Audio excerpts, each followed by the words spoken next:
सर्वप्रथम मी सर्वांचे या ठिकाणी अभिनंदन करतो।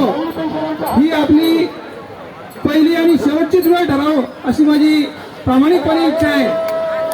कारण आतापर्यंत आपण सर्व काही लोकांसाठी करत गेलो, आता स्वतःसाठी करा, आपल्या परिवारासाठी करा, आपल्या कुटुंबासाठी करा आणि आता राहिलेले दिवस जे काही आपले आहेत ते आरामात जातील याच्यासाठी करा।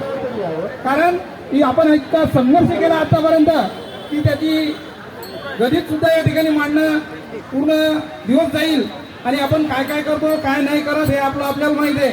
शासन याची नक्कीच दखल घेईल। मला यासाठीच उभं राहायचं होतं फक्त की आपण या ठिकाणी आलो।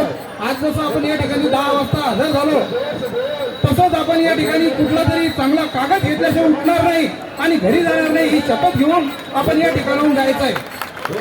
की आज मी आलो आता संध्याकाळी जाईल उद्या दुसरा येईल हे कोणाची कोण वाट पाहायची नाही। इथं कोणी नेता नाही, कोणी काही शिपाई नाही।